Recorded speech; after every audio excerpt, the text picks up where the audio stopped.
छात्रों, आज हम नागरिक शास्त्र का पाठ लोकतंत्र के परिणाम का अध्ययन करेंगे।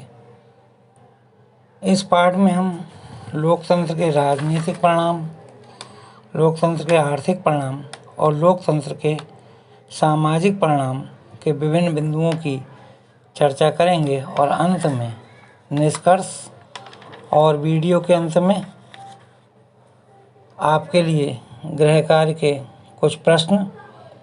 वीडियो पूरा देखें और वीडियो पूरा ध्यान से देखें।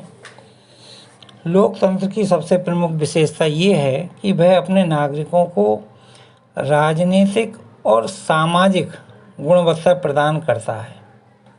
लोकतंत्र जो है वो अपने नागरिकों को सामाजिक और राजनीतिक गुणवत्ता प्रदान करता है। साथ ही लोकतांत्रिक व्यवस्था जो हमारी होती है उससे ये उम्मीद की जाती है वो ऐसी सरकार बनाए।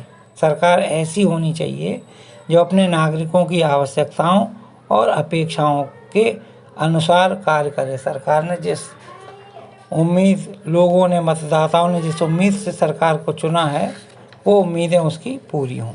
लोकतंत्र के परिणामों का मूल्यांकन। लोकतंत्र के परिणामों का मूल्यांकन लोकतंत्र की उम्मीद और वास्तविक परिणामों का आकलन सरकार की गुणवत्ता, आर्थिक कल्याण, असमानता, सामाजिक मतभेद, स्वतंत्रता और गरिमा के आधार पर किया जा सकता है।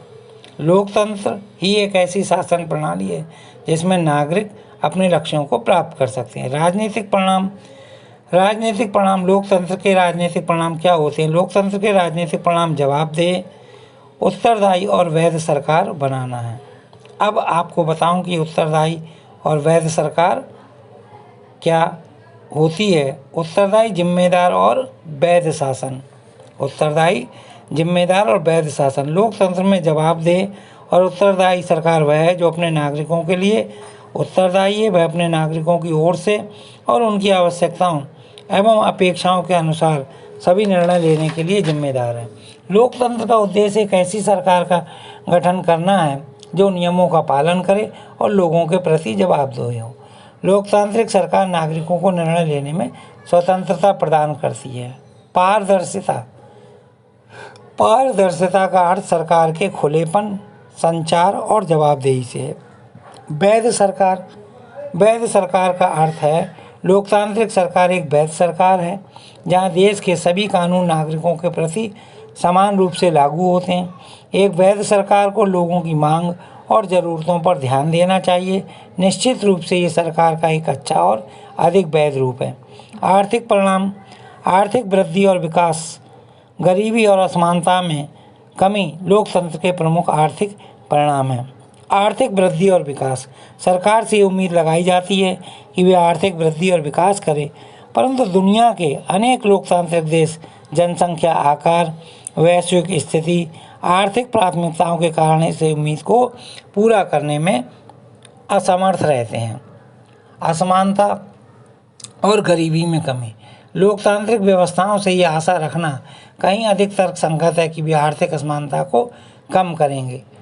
लोकतंत्र राजनीतिक समानता पर आधारित है और सभी व्यक्तियों को उनके प्रतिनिधि का चयन करने का समान अधिकार है। गरीब मतदाताओं का एक बड़ा हिस्सा है। जो हमारे देश की आबादी है, जो हमारे देश की जनसंख्या है, उसमें गरीबों का एक बहुत बड़ा हिस्सा है। फिर भी लोकतांत्रिक सरकारें गरीबी के सवाल उठाने के लिए उत्सुक नहीं हैं। सामाजिक परिणाम। लोकतंत्र के सामाजिक परिणाम क्या होते हैं? एक लोकतंत्र के सामाजिक परिणामों को सामाजिक विविधता के अनुरूप होना चाहिए और नागरिकों को गरिमा और आज़ादी प्रदान करनी चाहिए। कोई भी समाज अलग अलग समूहों के बीच संघर्ष को पूरी तरह और स्थायी रूप से खत्म नहीं कर सकता है, लेकिन सामाजिक मतभेद, विभाजन और संघर्षों को नियंत्रित करने के लिए लोकतंत्र सबसे अच्छा है। नागरिकों की प्रतिष्ठा और स्वतंत्रता। नागरिकों की गरिमा और आज़ादी के संबंध में लोकतांत्रिक व्यवस्था किसी भी अन्य प्रणाली से भिन्न है। प्रत्येक व्यक्ति अपने लोगों से सम्मान प्राप्त करना चाहता है। पूरे विश्व में लोकतंत्र ने विभिन्न दृष्टिकोणों में सम्मान और आज़ादी को पहचान लिया है। महिलाओं की प्रतिष्ठा और स्वतंत्रता। महिलाओं का सम्मान और समान व्यवहार लोकतांत्रिक समाज के लिए आवश्यक बन गया है। किसी कानून को मान्यता मिल जाने से महिलाओं का अपने अधिकारों के लिए संघर्ष करना आसान हो जाता है। वंचित समूहों की प्रतिष्ठा और स्वतंत्रता। भारत में लोकतंत्र में समान स्थिति और समान अवसर के लिए वंचित और भेदभाव वाली जातियों के दावे को मजबूत किया है। फिर भी जाति आधारित असमानताओं और अत्याचारों के उदाहरण अक्सर देखने को मिल जाते हैं। निष्कर्ष। अब ये जो हमारा पाठ था लोकतंत्र के परिणाम, निष्कर्ष रूप में आपको बताता हूँ। लोकतंत्र के बारे में सबसे विशिष्ट विशेषता ये है कि इसकी परीक्षा कभी समाप्त नहीं होती। जैसे जैसे लोगों को कुछ लाभ मिलते हैं वे अधिक मांग करते हैं और लोकतंत्र को और अधिक बेहतर बनाना चाहते हैं। ये समझना आवश्यक है कि बहुसंख्यकों की सहमति द्वारा लोकतंत्र में शासन नहीं किया जा सकता। बहुसंख्यकों को हमेशा अल्पसंख्यकों के हितों की रक्षा करने की आवश्यकता होती है। कोई भी दल सत्ता में आने के पश्चात समाज के हित में कार्य न करके स्वयं के हित में कार्य करने लगता है। अब गृह कार्य 5 प्रश्न हैं। और पहला प्रश्न, लोकतंत्र की मुख्य विशेषता क्या है। दूसरा, लोकतंत्र की सरकार किसके प्रति उत्तरदायी होती है।